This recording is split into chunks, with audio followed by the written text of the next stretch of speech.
आता जर चित्र बघितलं तर माझ्या विरोधातले जे उमेदवार आहेत महाविकास आघाडीचे सत्यजित पाटील सरुडकर, त्यांचे वडील गेली 20 वर्ष सांगली जिल्ह्यातील विश्वास सहकारी साखर कारखान्याचे व्हाईस चेअरमन आहेत आणि या सगळे कारखानदार आज त्यांच्या पाठीमागे पूर्ण ताकदीनं उभे राहिलेले आहेत. तेव्हा हे कारखानदार विरुद्ध शेतकरी असंच ही लढाई आहे.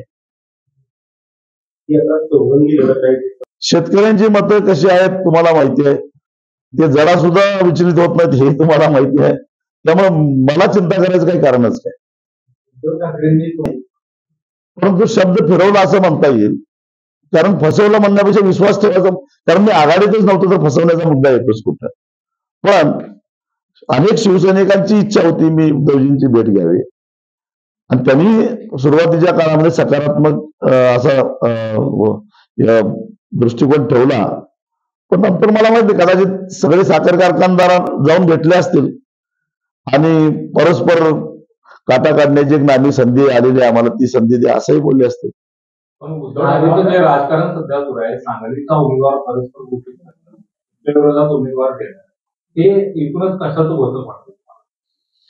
खर तर सांगलीचा उमेदवार कसा आहे आणि कशी निवडणूक एकतर्फी झाली हे सगळ्यांना माहिती आहे आणि त्याच्या संदर्भात माध्यमातून अनेक बातम्या छापून आल्या आहेत. पण मी स्वतः जर महाविकास आघाडीत नसेल किंवा आमची संघटना नसेल तर मी त्याच्यावर कशाला भाष्य करावं. परंतु कुठेतरी सांगलीचा निर्णय सुद्धा वसंतदादा घरानं संपवायचं म्हणून असा घेतलाय का काय असं वाटण्यासारखी शंका निर्माण झालेली आहे. 2-3 महिन्यापासून किंवा त्या आधीपासून महाविकास आघाडीचा पाठिंबा जाहीर केला, सगळेजण तुमच्या मागे लागले होते, पण तुम्ही तो वेळीच घेतला नाही. मग त्यांनीही सोयीचं राजकारण केलं असं म्हणून नाही, ते मला आघाडीत येण्यासाठी निमंत्रण देत होते आणि मी पुन्हा पुन्हा सांगत होतो की मला आघाडीत यायचं नाही, कारण आघाडीत मी यायचं असेल तर तुम्ही 3 टप्प्यामध्ये FRP केली, त्याचं उत्तर द्या, तर पश्चाताप व्यक्त करा.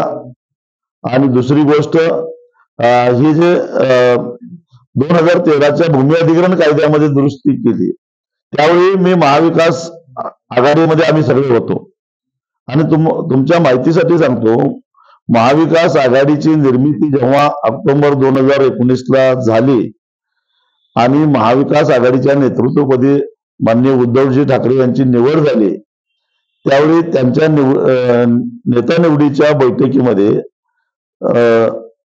माननीय छगन भुजबळ हे सूचक होते आणि मी त्यांचा अनुमोदक होतो. म्हणजे महाविकास आघाडीमध्ये उद्धवजी ठाकरे यांना नेता करावं या सूचनेचा मी अनुमोदक होतो. मग असाच म्हणजे महाविकास आघाडीमध्ये इतक्या याच्यामध्ये जमीन लढण्यामध्ये आमचा हिस्सा होता. असं असताना इतके 2 महत्वाचे निर्णय महाविकास आघाडी सरकार जेव्हा घेत होतं तेव्हा आमच्यावर चर्चा करायची तरी तयारी दाखवली पाहिजे. परस्पर वृत्तपत्रातून छापून आल्यानंतर मग आम्हाला कळतं की FRPचे 3 तुकडे झालेले आहेत आणि भूमी अधिग्रहण कायद्यामध्ये घाई गडबडीमध्ये दुरुस्ती झालेली आहे.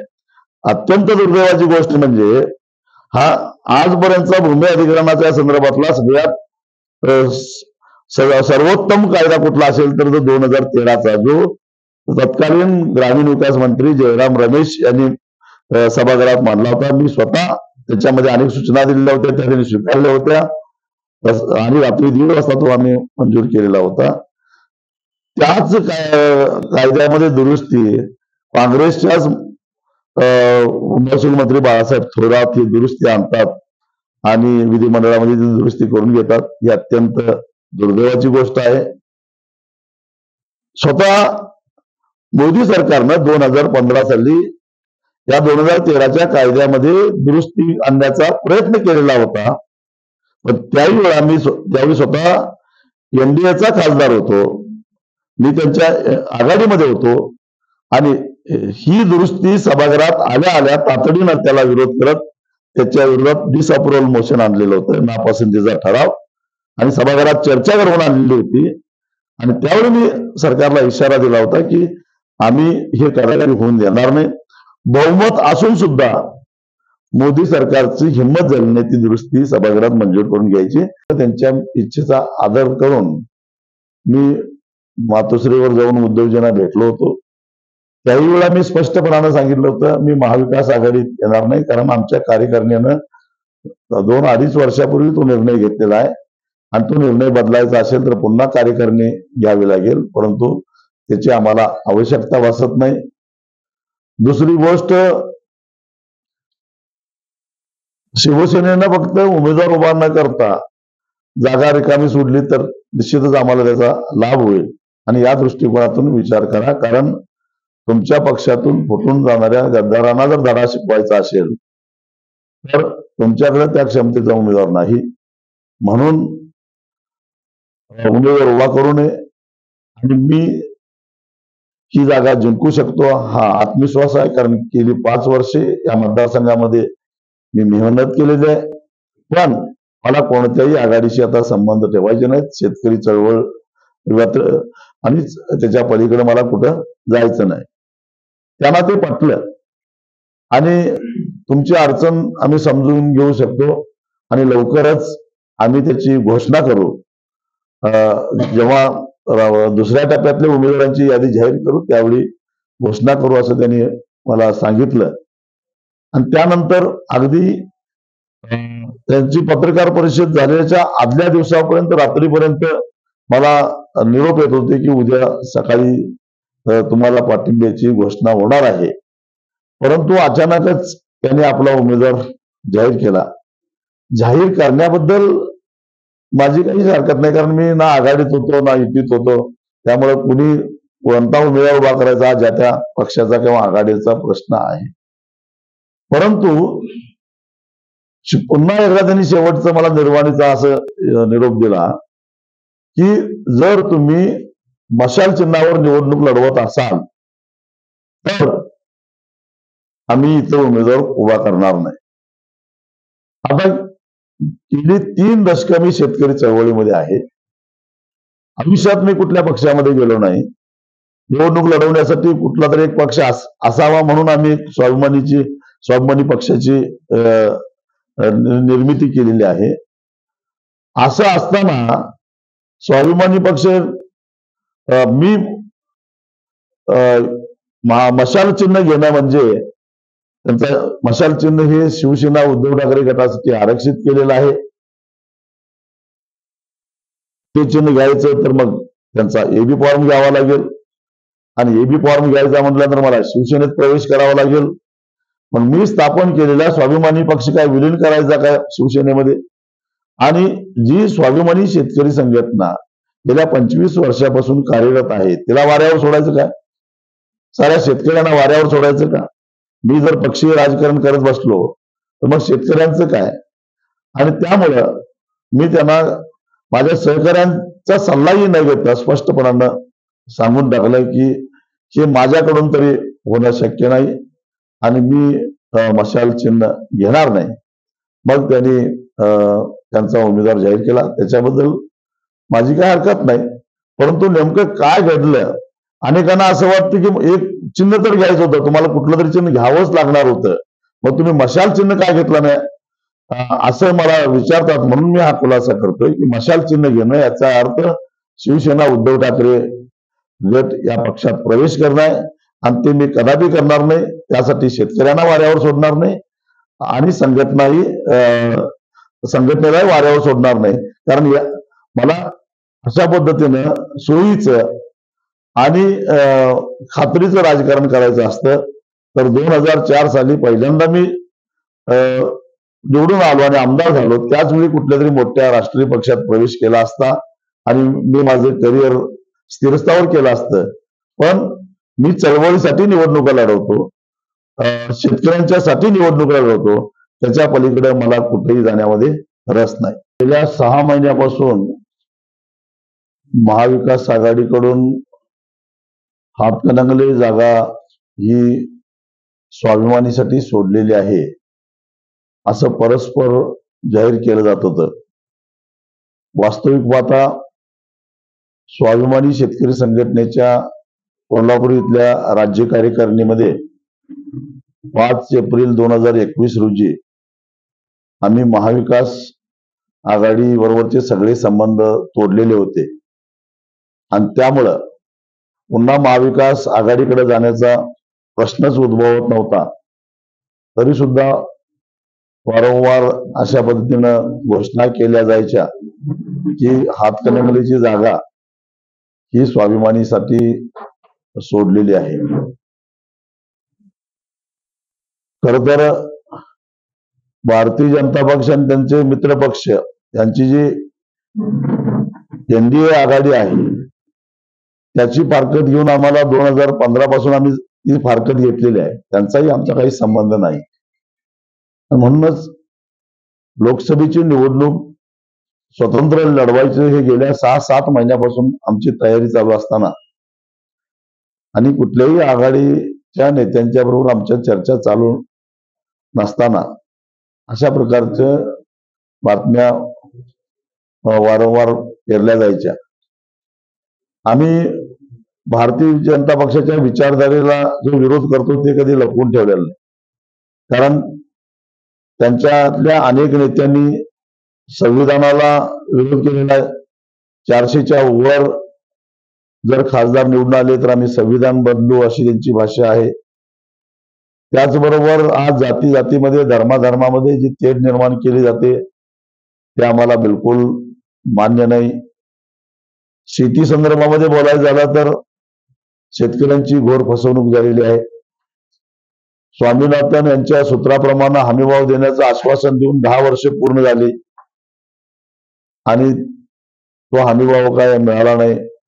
750 शेतकऱ्यांचा मृत्यू दिल्लीच्या बॉर्डरवर झाला. त्याची जबाबदारी भारतीय जनता पक्षाला नाकारता येणार नाही. एवढंच नव्हे तर आज ज्या शक्तीपीठाला 27,000 एकर जमीन शेतकऱ्यांची जाणार आहे त्या शक्तीपीठासाठी जे अधिग्रहण होणार आहे त्या अधिग्रहण होत असताना 2013चा जो मूळ कायदा आहे त्याच्यामध्ये दुरुस्ती झाल्यामुळं शेतकऱ्यांचं मोठ्या प्रमाणामध्ये नुकसान होणार आहे.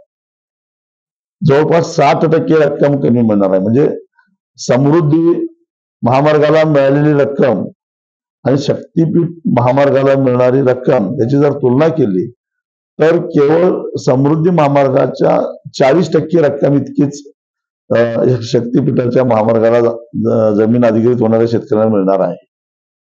आणि हे पाप महाविकास आघाडी सरकार महाराष्ट्रामध्ये असताना त्यांनी या 2013च्या कायद्यामध्ये दुरुस्ती करून केलेलं आहे.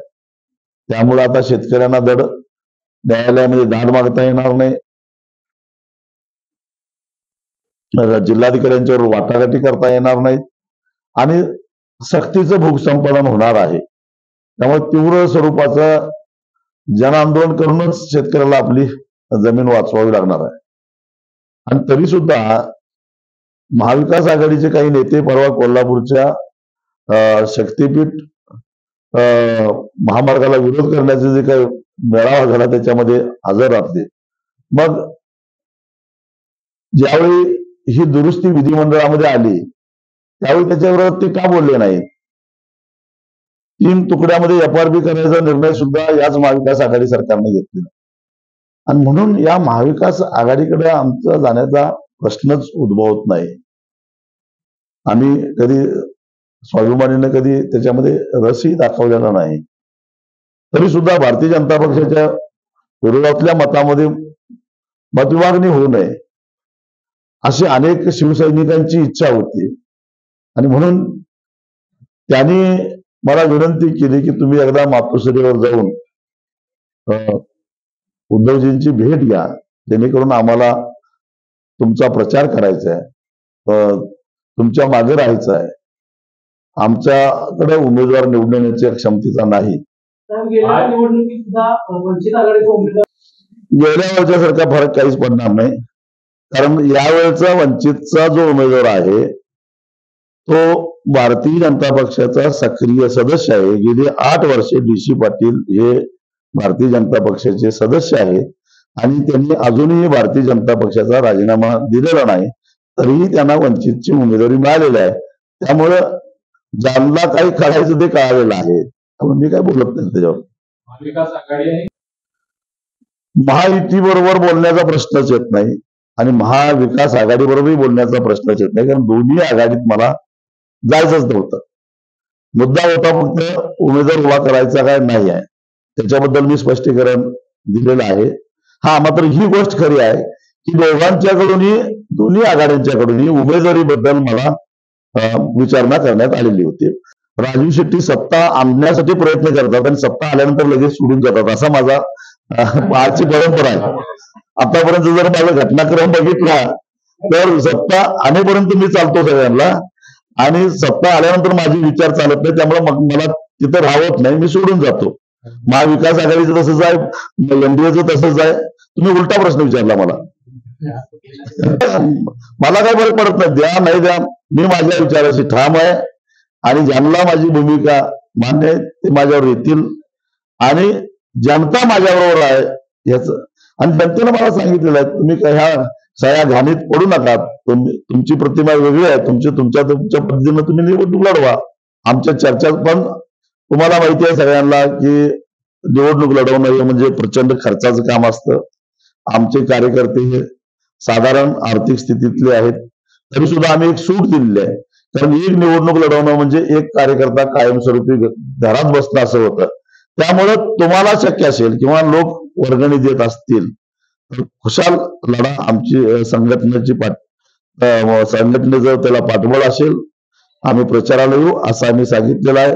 त्या पद्धतीनं सांगलीमध्ये महेश कराडे प्रयत्न करतायत, परभणीमध्ये किशोर ढगे प्रयत्न करतायत, रवी तुपकरांनी तर अर्ज भरून आता त्यांच्या प्रचाराला सुरुवात झालेली आहे. त्याचं माडामध्ये सुद्धा आम्ही कार्यकर्त्यांना सांगितलं की तुम्हाला लढायचं असेल तर तुम्ही लढू शकता. आणि कोल्हापूर बद्दल आम्ही थोडा सगळ्या कार्यकर्त्यांच्यावर विचार करणार आहोत. जरी काँग्रेस पक्षानं, महाविकास आघाडीनं आमच्या विरोधात उमेदवार दिला असला तरी शाहू महाराजांच्या बाबतीत आमच्या भूमिका थोड्याशा वेगळ्या आहेत, कारण आमच्या आंदोलनाच्या वेळी थेट रस्त्यावर उतरून त्यांनी आम्हाला मदतीची भूमिका घेतली होती. त्यामुळे कार्यकर्त्यांच्या बरोबर चर्चा करून शाहू महाराजांच्या विरोधात उमेदवार उभा करायचा काय नाही आम्ही ठरवणार आहोत. सातत्यानं प्रयत्न होता की मी आघाडीमध्ये यावं, पण मी या दोन मुद्द्यावर अडून होतो की या दोन दुरुस्त्या का केल्या महाविकास आघाडीने, याचं उत्तर द्यावं. कारण आम्ही आघाडी सोडली त्यावेळी 9 पाणीपत्र आघाडीचे प्रमुख शरद पवार साहेबांना लिहिलेलं होतं आणि त्या प्रश्नाचं आमच्या पत्राचं उत्तर न मिळाल्यामुळे आम्ही आघाडी सोडलेली होती. आणि आम्ही आघाडी सोडली का आणि परत का जॉईन झालो ह्याचं उत्तर आम्हाला शेतकऱ्यांना द्यावं लागलं असतं, आणि म्हणून आम्हाला रस नव्हता आघाडीमध्ये सामील होण्यात. मला आघाडीची मतं हवे पण तुम्ही आघाडी देणार नाही, दोघांचा इथं फक्त शिवसेना पक्ष आणि स्वाभिमानी संघटना आहे यांच्या इंटरेस्टचा भाग होता. त्यांना त्यांच्या पक्षातून फुटून गेलेल्या खासदारांना पराभूत करायचं होतं आणि मला निवडून यायचं होतं. समान उद्देशाचे दोन लोक एकत्र येऊ शकतात आणि त्या न्यायाने मी भेटलो, यात दुसरे काय बाकी त्यांचा संबंध. सहानुभूती मिळवायचं कारणच काय? सगळे साखर कारखानदार आहेत कुठं सांगा ना मला, आणि जे नाहीत तेही छुपे आहेत हेही मला माहिती आहे. आम्ही त्या उमेदवाराच्या बाजूला नाही म्हणून साखर कारखानदारांनी